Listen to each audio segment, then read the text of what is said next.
આકાશવાણી સમાચાર મિત્તલ પટેલ વાંચે છે. સૌપ્રથમ મુખ્ય સમાચાર. ગાંધીનગર ખાતે કેન્દ્રીય ગૃહમંત્રીએ કહ્યું કે છેલ્લા દાયકામાં જમ્મુ કાશ્મીર, ઉત્તર પૂર્વ અને નક્સલગ્રસ્ત વિસ્તારોમાં હિંસામાં 70% ઘટાડો થયો. મહારાષ્ટ્ર અને ઝારખંડમાં આવતીકાલે યોજાનારી ચૂંટણીની તમામ તૈયારીઓ પૂર્ણ. સંસદના શિયાળુ સત્ર અગાઉ કેન્દ્ર સરકારે 24મી નવેમ્બરે સર્વપક્ષીય બેઠક બોલાવી. વાયુ પ્રદૂષણની સમસ્યાને ડામવા માટે દિલ્હી સરકારે કૃત્રિમ વરસાદ વરસાવવા કેન્દ્ર સરકારને વિનંતી કરી. અને રશિયાના રાષ્ટ્રપતિ વ્લાદિમીર પુતિને આજે દેશના નવા પરમાણુ સિદ્ધાંતને મંજૂરી આપી. સમાચાર વિગતવાર. કેન્દ્રીય ગૃહમંત્રી અમિત શાહે ગાંધીનગર ખાતે કહ્યું હતું કે જમ્મુ અને કાશ્મીર, ઉત્તર પૂર્વ અને નક્સલવાદથી પ્રભાવિત પ્રદેશોમાં હિંસામાં 70% ઘટાડો થયો છે. ગુજરાતના ગાંધીનગરમાં 50મી અખિલ ભારતીય પોલીસ વિજ્ઞાન પરિષદનું ઉદ્ઘાટન કરતા શ્રી શાહે કહ્યું હતું કે છેલ્લા 50 વર્ષોમાં દેશ દુનિયામાં અનેક પરિવર્તનો આવ્યા છે, તેમ પોલીસની ભૂમિકા પણ બદલાઈ છે.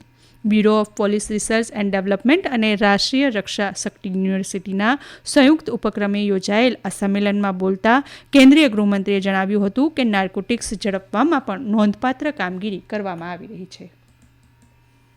कश्मीर, उत्तर पूर्व और नक्सलवाद पीड़ित है। ये तीनों क्षेत्र में हमने सुरक्षा स्थिति में काफी सुधार किया है। विगत 10 साल के आंकड़े और इसके आगे के 10 साल को आंकड़ों का तुलनात्मक अभ्यास करें तो लगभग 70% हिंसा हम कम करने में सफल और 70% हिंसा कश्मीर, पूर्वोत्तर और वामपंथी उग्रवादी क्षेत्र के अंदर हम कम करने में सफल. नारकोटिक्स के क्षेत्र में अभी 10 साल में 5,45,000 किलोग्राम जिसका बाजार मूल्य 35,000 करोड़ का है, उसको जब्त करने में हमें सफलता. આ કાર્યક્રમ અગાઉ કેન્દ્રીય ગૃહમંત્રીએ ગાંધીનગર સ્થિત મહાત્મા મંદિર ખાતે ફિલાવિસ્ટા 2024ના ટપાલ વિભાગના પ્રદર્શનનું પણ ઉદ્ઘાટન કર્યું હતું. 2 દિવસીય આ પ્રદર્શનમાં દુર્લભ ટિકિટ સંગ્રહ પણ રજૂ કરાયો છે. આ ઉપરાંત સાબરકાંઠામાં હિંમતનગર ખાતે સાબર ડેરીના નવા પશુ આહાર પ્લાન્ટનું પણ તેમણે ઉદ્ઘાટન કર્યું હતું. મોડી સાંજે અમદાવાદના શેલા ગામ ખાતેના વિકસાવાયેલા તળાવનું લોકાર્પણ કરી કેન્દ્રીય મંત્રી અમિત શાહ દિલ્હી જવા રવાના થયા હતા. મહારાષ્ટ્ર અને ઝારખંડ વિધાનસભાની આવતીકાલે યોજાનારી ચૂંટણી માટેની તમામ વ્યવસ્થાઓ પૂર્ણ થઈ ગઈ છે.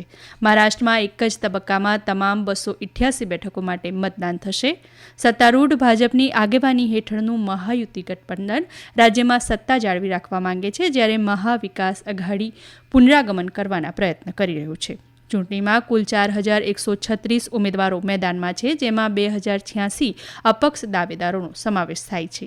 ભાજપે 149, શિવસેનાએ 81 અને અજીત પવારની આગેવાની હેઠળની એનસીપીએ 59 બેઠકો પર ઉમેદવારો ઊભા રાખ્યા છે. કોંગ્રેસે 101, શિવસેના ઉદ્ધવ ઠાકરે જૂથે 95 અને એનસીપી શરદ પવાર જૂથે 86 ઉમેદવારો ઊભા રાખ્યા છે.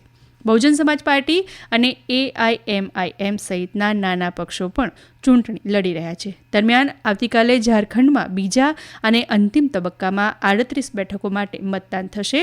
આ તબક્કામાં બારહેટ બેઠક પર મુખ્યમંત્રી હેમંત સોરેનના પત્ની કલ્પના સોરેન ગાંડે બેઠક અને ભાઈ બસંત સોરેન પરિવારની પરંપરાગત બેઠક દુમકા પરથી લડી રહ્યા છે. આ તબક્કામાં 528 ઉમેદવારો મેદાનમાં છે. બંને રાજ્યોમાં 23મી નવેમ્બરે મતગણતરી હાથ ધરાશે. કેન્દ્ર સરકારે સંસદના શિયાળુ સત્ર પૂર્વે 24 નવેમ્બરના રોજ સર્વદળીય બેઠક બોલાવી છે. આ બેઠકમાં સરકાર લોકસભા અને રાજ્યસભાના શિયાળુ સત્રના શાંતિપૂર્ણ અને યોગ્ય સંચાલન માટે તમામ પક્ષોનું સમર્થન મેળવવા પ્રયાસ કરશે. મહત્વનું છે કે સંસદનું શિયાળુ સત્ર 25 નવેમ્બરના રોજ શરૂ થઈ 20 ડિસેમ્બરે પૂરું થશે. પંજાબમાં આવતીકાલે 4 વિધાનસભા મતવિસ્તારોમાં યોજાનારી પેટા ચૂંટણી માટેની તમામ તૈયારીઓ પૂરી કરી દેવાઈ છે. મુખ્ય ચૂંટણી અધિકારી સીબીન સીસીએ જણાવ્યું કે સુરક્ષા સુનિશ્ચિત કરવા માટે સેન્ટ્રલ આર્મ્ડ પોલીસ ફોર્સિસની 17 કંપનીઓ અને 6,000 પંજાબ પોલીસ કર્મચારીઓ હાજર છે અને મતદાન પ્રક્રિયાના સુચારુ સંચાલન માટે 3,800થી વધુ મતદાન કર્મચારીઓને ફરજ સોંપવામાં આવી છે. હોશિયારપુરના ચબેવાલ, ગુરદાસપુરના ડેરા બાબા નાનક, શ્રી મુક્તસર સાહિબના ગિદ્દરબાહા અને બરનાલના લગભગ 7 લાખ મતદારો મતદાન કરશે. મતદાન આવતીકાલે સવારે 7 થી 6 વાગ્યા સુધી યોજાશે અને મતગણતરી 23મી નવેમ્બર યોજાશે. પેટા ચૂંટણીમાં મુખ્ય દાવેદાર ભારતીય જનતા પાર્ટી, કોંગ્રેસ અને આમ આદમી પાર્ટી છે. શિરોમણી અકાલી દળ, રાજ્યની અન્ય એક મોટી રાજકીય પાર્ટીએ આ ચૂંટણીઓ ન લડવાનું પસંદ કર્યું છે. આ સમાચાર આપ આકાશવાણી પરથી સાંભળી રહ્યા છો. આ રાષ્ટ્રીય સમાચાર આપ અમારી YouTube channel AIR news Gujarat પર પણ સાંભળી શકશો. વધુ સમાચાર માટે આપ અમારા એક્સ હેન્ડલ AIR_news_ABAD ને ફોલો કરી શકો છો. વાયુ પ્રદૂષણની અતિ ગંભીર સ્થિતિનો સામનો કરી રહેલા રાષ્ટ્રીય પાટનગર દિલ્હીમાં કૃત્રિમ વરસાદ કરવાની દિલ્હી સરકાર દ્વારા માંગણી કરવામાં આવી છે. દિલ્હીના પર્યાવરણ મંત્રી ગોપાલ રાયે કેન્દ્રીય પર્યાવરણ મંત્રી ભૂપેન્દ્ર યાદવને પત્ર લખીને વાયુ પ્રદૂષણના નિવારણ માટે તાકીદની બેઠક બોલાવવાની વિનંતી કરી છે. નવી દિલ્હીમાં મીડિયા સાથે વાત કરતા શ્રી રાયે કહ્યું કે નિષ્ણાંતોની સલાહ લેવામાં આવી છે અને ધુમ્મસને દૂર કરવા અને દિલ્હી NCRમાં હવાની ગુણવત્તા સુધારવા માટે કૃત્રિમ વરસાદ વરસાવવાનો સમય આવી ગયો છે. लेवल पे प्रयास कर रहे हैं. एक जो सोर्सेज हैं उनको कैसे ज्यादा से ज्यादा रिड्यूस किया जाए, उसके लिए तमाम तरह के ग्रेफ 4 की कार्रवाइयों पे हम लोग काम कर रहे हैं. हम चाहते हैं कि इस पर इमरजेंसी मीटिंग केंद्र सरकार बुलाए और जो इस स्मॉग की चादर है इसे तोड़ने के लिए क्लाउड सीडिंग को अलाउ किया जाए. રશિયાના રાષ્ટ્રપતિ વ્લાદિમીર પુતિને આજે દેશના નવા પરમાણુ સિદ્ધાંતને મંજૂરી આપી દીધી છે, જેમાં રશિયા તેના શસ્ત્રાગારનો ઉપયોગ કરવાનું વિચારશે તેવો નિર્ણય લેવાયો છે. નવા સિદ્ધાંત મુજબ પરમાણુ શક્તિ દ્વારા સમર્પિત રશિયા પરના કોઈપણ પરંપરાગત હુમલાને રશિયા પર સંયુક્ત હુમલો માનવામાં આવી શકે છે. અમેરિકી રાષ્ટ્રપતિ જો બાઇડને યુક્રેનને રશિયન પ્રદેશની અંદર ઊંડે સુધીના લક્ષ્ય માટે મિસાઇલનો ઉપયોગ કરવાની પરવાનગી આપ્યા બાદ આ પગલું લેવામાં આવ્યું છે.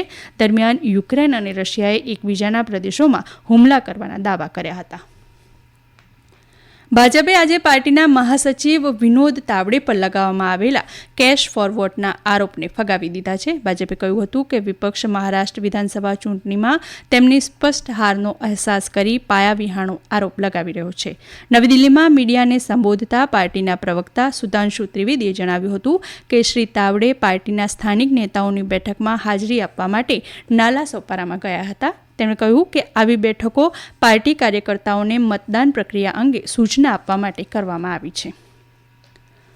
ડિસેમ્બર 2026માં દેશને પ્રથમ નાઇટ સફારીની ભેટ મળશે તેવી જાહેરાત ઉત્તર પ્રદેશના મુખ્યમંત્રી યોગી આદિત્યનાથે કરી છે. તેમણે ઉમેર્યું હતું કે દેશની પ્રથમ અને વિશ્વની 5મી નાઇટ સફારી લખનૌમાં તૈયાર થશે.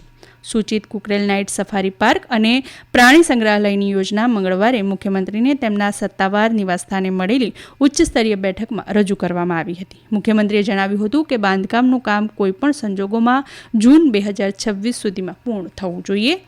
રાત્રિ સફારી અને ઝૂ માટે વન્ય પ્રાણીઓ લાવવાની યોગ્ય વ્યવસ્થા કરવાની પણ તેમણે સૂચના આપી હતી. નાઇટ સફારી વિસ્તારમાં ઇન્ડિયન વોકિંગ ટ્રે, ઇન્ડિયન કુટકિલ, ઇન્ડિયન વેટલેન્ડ, એરિડ ઇન્ડિયા અને આફ્રિકન વેટલેન્ડની થીમ પર વિકસિત વિસ્તારો મુખ્ય આકર્ષણ હશે. બોર્ડર સિક્યુરિટી ફોર્સ દ્વારા સરહદ પર બાજ નજર રાખવામાં આવી રહી છે. પાકિસ્તાન સાથેની પંજાબ બોર્ડર પર BSFના જવાનો ખડે પગે છે.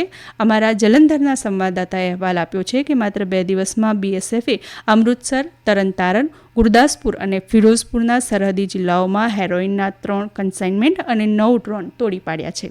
પંજાબ પોલીસ સાથેના CAPFના સંયુક્ત ઓપરેશનમાં મોટા પાયે હેરોઇન પણ જપ્ત કરવામાં આવ્યું છે. અંતમાં મુખ્ય સમાચાર ફરી એકવાર. ગાંધીનગર ખાતે કેન્દ્રીય ગૃહમંત્રીએ જણાવ્યું કે છેલ્લા દાયકામાં જમ્મુ કાશ્મીર, ઉત્તર પૂર્વ અને નક્સલગ્રસ્ત વિસ્તારોમાં હિંસામાં 70% ઘટાડો થયો. મહારાષ્ટ્ર અને ઝારખંડમાં આવતીકાલે યોજાનારી ચૂંટણીની તમામ તૈયારીઓ પૂર્ણ. સંસદના શિયાળુ સત્ર અગાઉ કેન્દ્ર સરકારે 24મી નવેમ્બરે સર્વપક્ષીય બેઠક બોલાવી.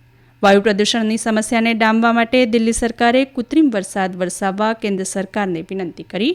અને રશિયાના રાષ્ટ્રપતિ વ્લાદિમીર પુતિને આજે દેશના નવા પરમાણુ સિદ્ધાંતને મંજૂરી આપી. આકાશવાણી પરથી સમાચાર પૂરા થયા.